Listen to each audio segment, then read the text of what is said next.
And people are fleeing Minnesota, or not people, companies are fleeing Minnesota because we have the highest real estate, workman's comp,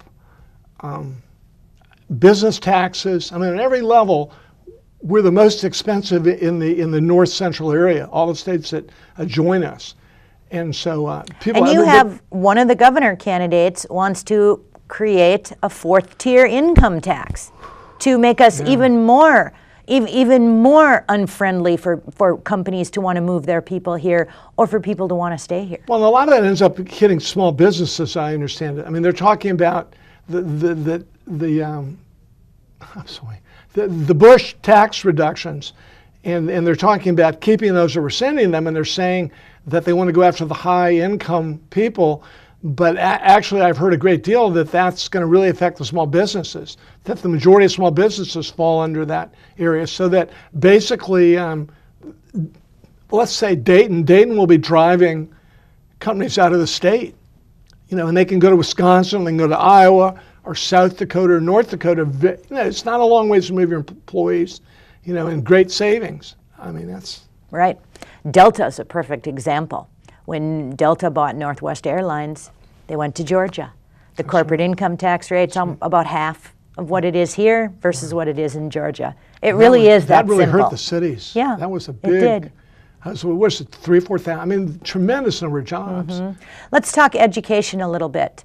Well, first of all, do you have children? Actually, I'm remarried and we have 7 children altogether, but they're on the East Coast. We used to live right in the middle of them, and we moved to Minnesota in our old age, and they come visit us in the summer, and we have grandmas dining. Well, we live on a lake in Nisswa, so everybody comes to visit us for a week. So we get plenty of child time. So, but excellent, and I'm available for trips too, because I love to visit the lakes in Minnesota. They're fabulous. You've experienced education. Right. And education is a giant chunk of the Minnesota budget. 40 K through 12 is 40%. Higher ed is another 10%. Now they want billions more for pre-K. And what are we going to do about education in Minnesota? Well, it's essentially 2 things. There's a Heritage Foundation report that's on my website that's saying that Head Start and a lot of those programs have been very, very ineffective. Again, these are people who have done deep research. I read it, I make sense out of it, and it seems to make sense to me. One sort of out-of-the-box idea I've had is that we could begin using our schools 12 months out of the year. And the kids would go 9 months, but the teachers would join the 21st century. Well, how many of us have 2-3 months off every summer to have a second job or to go out and get a degree to raise our salary? How many of us work 185, 190 days a year? Not many. Not many. So, and it would also be using our facilities. I mean, the buildings would be utilized, and actually a lot of families may be 2-parent working families, and if the kids decided to go through the summer, that would eliminate child care costs. A lot of people in my area, summer is the big time in the Lakes area, and a lot of people might want to go for vacation January, February, March, and go south, and they could do that. And if a student want to go straight through, they could get their complete, and they're very bright, obviously, they could get a complete education in 9 years. And this would also open up the whole idea of apprenticeships. Or, I mean, kids could go out in the workplace. I mean, even 10, 11, 12-year-old kids can work in a business and learn things at their own level. And I think a lot of those, I've learned a whole lot more since I graduated from college. I mean, we all do. It basically prepared me for my real education. And I think we can mix a lot of that in. And I think one of our biggest problems is the Education in Minnesota, the teachers union. They basically run government in our area. I mean, they control virtually all functions, and we need to really stand up against that. I mean, unions are a good thing, but it's gotten a little too strong, and teachers are a good thing, but how many of us get to work till we're 55 years old and then get our health care paid for the most expensive 10 years?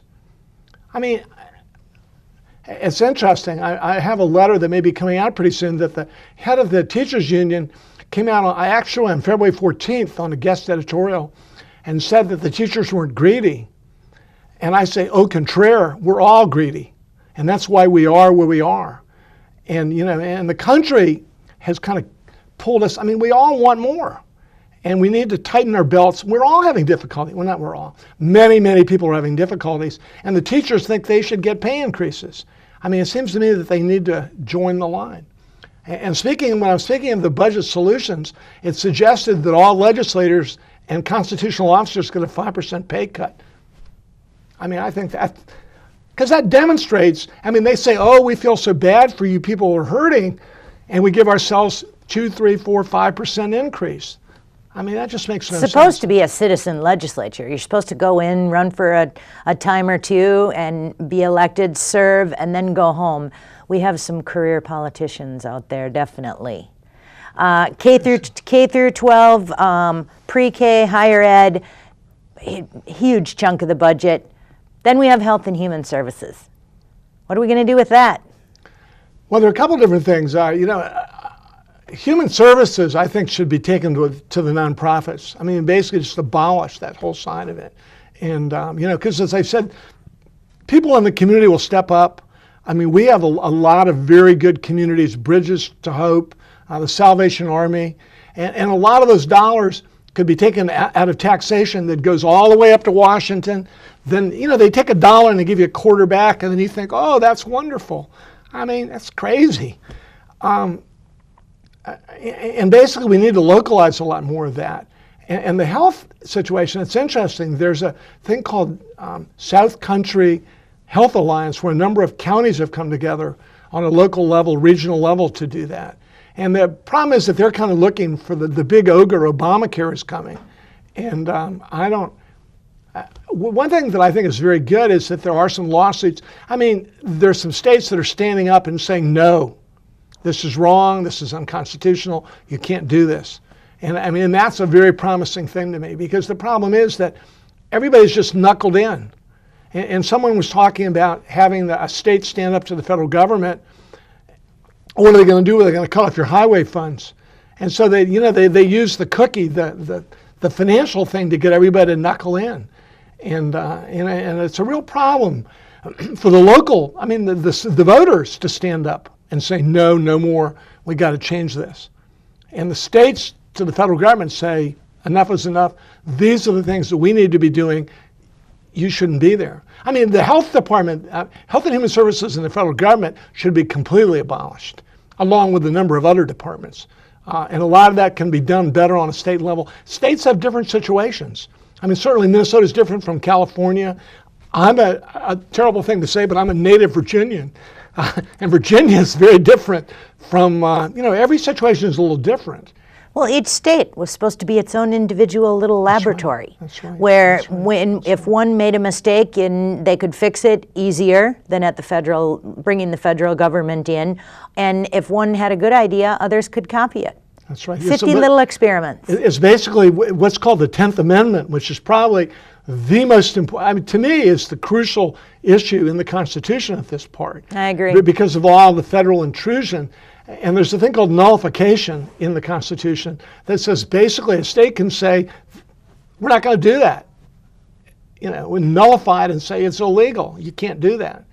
But the problem is you have to have the legislature or the courts do that. And it would be a wonderful thing if the Minnesota legislature could get to the point where they would stand up to the federal government and say, these are not your responsibilities. Mm-hmm. These are not your rights.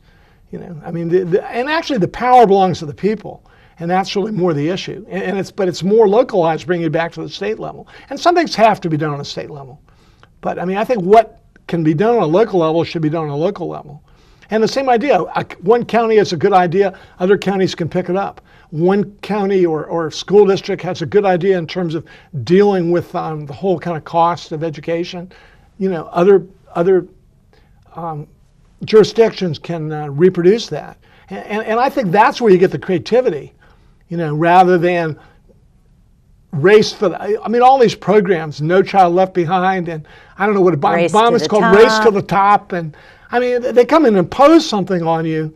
And, I mean, all the power is coming down, and that's really a wrong. You thing. have 30-some states who have, 32 maybe now, who have taken some sort of an action against Obamacare. Oh, wow. Whether it's Mississippi or Missouri, Yes. I forget which one, that voted against it. 70% of their people voted against it. You have multiple 20-some lawsuits being filed against it. Do you think if we changed the makeup of the governor's seat in the state of Minnesota and of the Senate and the House, we could see Minnesota take action against that? Oh, I hope so. I hope so. Well, getting a different attorney general is the crucial issue there. That would be huge. Because the attorney generals have actually the ones that have done that in many of the states. Well, Haley Barbour came in. He's got Haley Barbour's a Republican Right. In governor. Mississippi. Yes, and he has a Democrat Senate and a Democrat House. Right. He told his attorney general, "You file a lawsuit against Obamacare, or I'll hire outside counsel to do it," and he did it. Well, hello, Minnesota.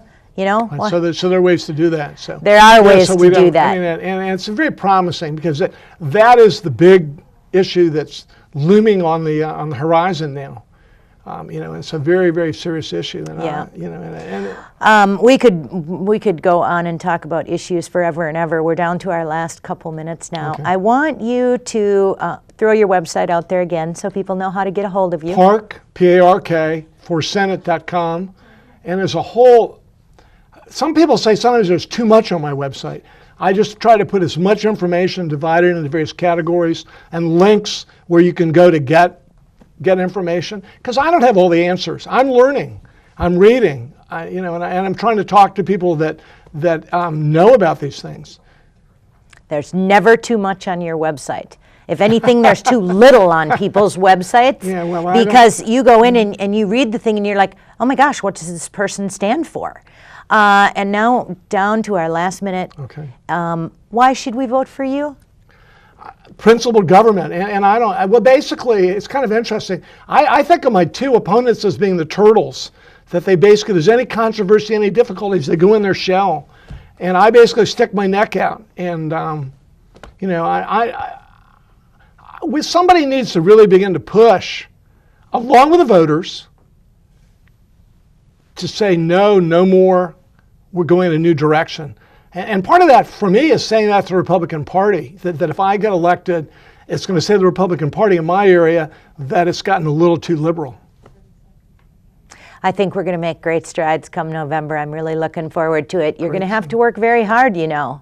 It's we're down to the wire now, and I want to stress again, this is one of the most important elections we're going to ever see. It's very, very, very important. Yeah, it's an opportunity. People have woken up. I think they have. Obama. Best of luck to you. Thank you very much.